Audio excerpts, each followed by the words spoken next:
there, server from 17 once again. This is my Dawn of Dreams, no damage hard run. This is stage 16, one way out. So, apparently we're going to Nagoya Castle, as this lady's narrating, making it incredibly difficult to talk, because talking over other people is a pain in the ass. Because you just assimilate the words they're saying, and sometimes you just say them by accident because they derail your thought train. But this very first area is a cluster of enemies, and pretty challenging ones too. The running enemies are easy to get your sense off of, but the dudes in the ground can literally close to one-shot you on hard. And they can sneak up on you too. Because believe it or not, you'll see how I keep checking behind me, because the enemies don't make any sound. And on one of my recordings, I got hit from behind while I was fighting. And it's just that moment of, it's fluent bullshit, but what can you do? And the answer's simple. You restart, you grit your teeth, and then you learn from it. Because if you don't, you're just going to get super angry for no real reason. But here's another treasure box. This is a little bit more of an elaborate one. You can already tell I'm not going to do it. Oh, I am going to do it! Well played, Chris. Shit. That looked like I'd messed it then when it was mismatched. Inside there is Uriel's gauntlets. Uriel the Destroyer. That's a pretty good weapon for Roberto as well. This is kind of awkward. I'm going to use Ohatsu to shoot the archers, because they're the real trouble here. And then I'm going to take on the Genma General with Sasuke. The trick with this guy is just block. Like, if he catches you with anything, it does massive damage. And if you're doing a run like this, you have to restart. So you want to just avoid as much as you can. Keep him stun locked, keep him on the ground, do as much damage as you can. You should have a more than capable weapon at this point. But they still take a pounding. But there he is. Gives good experience at least. He just far too long to kill those bastards. So you'll notice that Ohatsu's back over there. We don't need her to enter this room. This next room is really tricky. No, it's not. This is the wrong room. This next room is very simple. So there's going to be a bunch of dudes who are going to spawn. We're going to completely ignore them. The only thing you want to watch out for is that. That is what I've been talking about for several episodes so far. When you see that black cloud, chances are you're about to get hit, because the enemies can attack as they spawn. And I've played a few games recently that have had this. Bayonetta has it with the Joys. Joys are the biggest example of it. Everything else is kind of fine, but the Joys wind me up. This game has had it. I'm trying to think of any other games that I know of that are able to deal damage the second they spawn. It makes me wonder how it passes testing, because it must be intentional.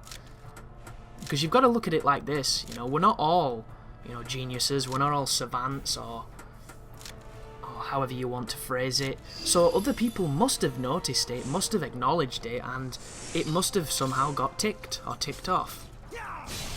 Because it was okay. And I just don't think it is.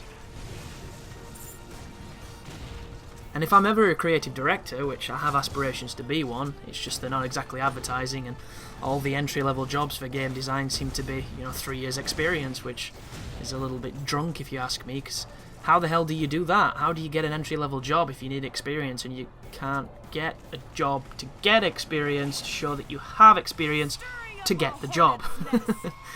It's just strange. This right here is a good test of valor to have Ohatsu, because it involves flying enemies, and flying enemies can only really be hit when they're close, unless you have a gun, and Ohatsu has exactly that. So we're just going to spam the gun. It's very boring, but it's incredibly functional. But the one thing I think, as far as being, you know, the person who has the say on almost everything that happens in the game design process, when somebody comes to you, or a tester puts down on a sheet that you can take damage off of something that doesn't technically exist yet, then you have a problem. And it's a problem that needs to be fixed. And it could literally be a slight adjustment of an algorithm or a line of code or a slider. I have no idea how this stuff works. I'm completely ignorant to it, but just how on Dark Souls, when you invade, there is a certain amount of time where the critical detection is disabled so that you can't get immediately backstabbed as you're spawning in. They could have, however they've governed that, to the enemies and their attack aggression. They could be non-aggressive for the first 2 seconds of their spawn. And give them iframes, you know? If you don't want the player to cheese them and beat them up when they're not even able to defend themselves, make them invincible. It's that simple. Give them a taunt as they spawn, where they roar and they fist bump with a sword, or however you want to do it. There's several elegant ways of making it that you don't get punched by something that's just appeared. Like I always wondered with Vanquish, if you've ever played Vanquish, there's an enemy on there called a Romanov. And this particular enemy has the ability to fire a rocket at you, and the rocket is almost instantaneous. It's one of those things where as soon as you see him go to shoot it, if you've not evaded, it's hit you. And it puts you into critical mode. It's incredibly dangerous. I think on God Hard mode it might even kill you. And I always wondered, you know, how were people meant to sight dodge that kind of attack?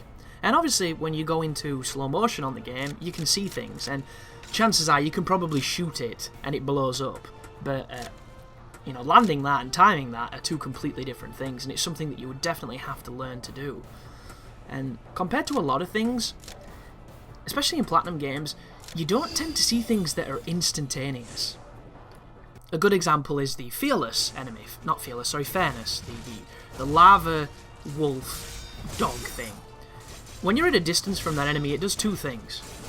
It does 3 things, technically. It stalks forward closer to you, it fires a fireball at you, or it immobilizes you on the ground by roaring. And it's the fireball that we're interested in for this tangent. The fireball is at different speeds on different difficulties, I believe. And on the hardest, it comes out pretty quick. It comes out so quick, in fact, that you'll get caught out a handful of times before you learn to expect it, and you learn and you adapt the reflexes to avoid it. But you can see it. And you can see it and you can respond. On Vanquish, I understand it's a bullet, so there might be, you know, leading towards the realistic side of game design. But there's no way you can react to it unless you've seen him go into the animation to do it. And it reminds me of Beautiful Joe, which is spiritually a Platinum game as well. It's a Clover game, which is a handful of the people who are now in Platinum. But back when they were with Capcom, they made a game called Beautiful Joe. And there are enemies in that fire bullets. And in that game, you can hold a trigger to slow down time. And the enemies signpost their attacks. So if you slow down time as they're signposting them, you'll be able to see the bullet as it fires. But if you don't, there is no bullet. There is literally just damage. Or, you know, if you duck or you avoid it or you're away from it, there is, you know, you don't see anything happen, you just hear it. Because it is so fast. And I was playing Beautiful Joe yesterday, and it reminded me of that exact thing. You know, the Romanovs on Vanquish are essentially the same mechanic as on Beautiful Joe, only activating slow motion on Vanquish is not holding a button.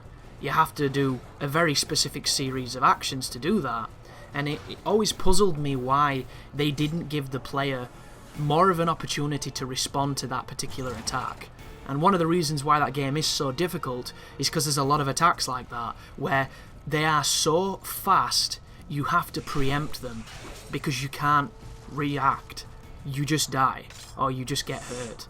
And that's the thing that, you know, enabled me to play through God Hard mode on that game when I was, you know, first making, or attempting to make a guide for it, / when I was playing through it the couple months back. When I was dying, I wasn't looking at it as failure, I was looking at it as even the people who are really good at Vanquish die, because that's how the game is made. It's not designed for you to never take any damage. You know, that's just not the kind of game it is, because it's very similar to Ninja Gaiden 2 in some ways, where even the top echelon of players can still struggle in a matter of seconds, because the situation can twist and turn against your advantage so quickly in those games. But I like to think, if I was in that position, and I would definitely, you know, put a lot of my time and effort into the areas that I'm most passionate about, which is pretty much all of them, but especially when it comes to the enemy programming, the enemy design in general, and just the feel of the combat, I never want... I want to make a game where Darkside Phil can't blame it for failing. If I could do that, I would probably have made the best action game ever made, or whatever type of game, you know, my imaginary, illusory game company makes. Would probably be one of the best games ever made. Because if you've ever watched his videos, he will find something to blame. You know? And that's the design philosophy I would use. Every mistake, every failure has to be yours. And it also has to be avoidable. None of the beginner traps, none of the bullshit deaths where it's literally like, there's no way you could have avoided it, you know, it's almost programmed to kill you. I would go grey and lose hair trying to collaborate with very gifted, creative people to come up with the most satisfying difficulty design that exists. But this is a walkthrough, this is not, you know, Backseat Game Dev, which is a series I hope to do soon. And this is a dude we fought before, so I don't know his name, so excuse me on that.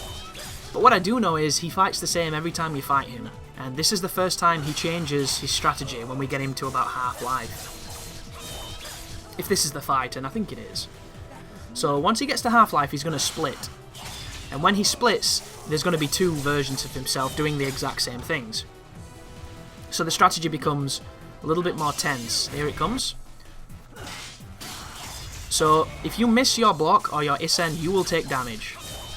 If you are just playing standardly and you miss it, you will die, because they both do full combos on you, and this game has a feature where you cannot get out of combos. The only way to recover is after you've been knocked back, and if a combo doesn't knock you back, you are at the mercy of its full duration. Something I hate.